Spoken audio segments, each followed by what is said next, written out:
Target is going to raise its minimum wage. America, the movement is on. There is a race.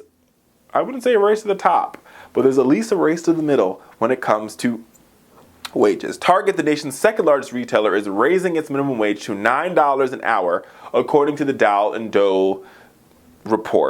Jones report. The announcement comes just months after Walmart said it would raise its wages. Now, an estimated 500,000 workers will receive a wage increase.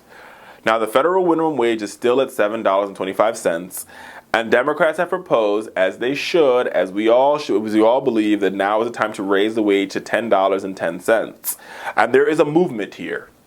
People say that movements don't have power, but in this Fight for 15, the raise the wage movement, we've seen millions of Americans strike, we've seen millions of actions, civil disobedience, and finally, America, corporations are pressured to make good decisions and raise the wages.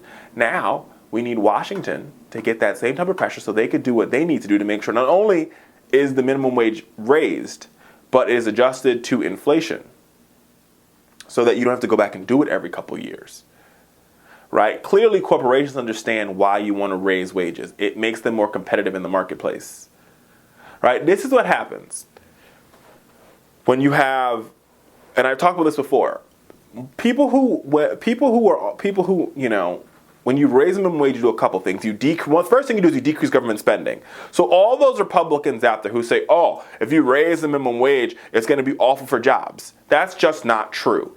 Right? Because the first thing you do is you take people's dependency on the government away. So whether or not it might be food stamps, they'll qualify for less food stamps because they're now making more money and they can afford more. They're on Section 8 housing. That will be deduced because they're now bringing more money in, so they don't necessarily need it. More families are lifted out of poverty, and the policies and the laws and the programs that were helped to make sure they didn't go hungry or weren't homeless, then aren't needed. Number two, you put more money into the economy.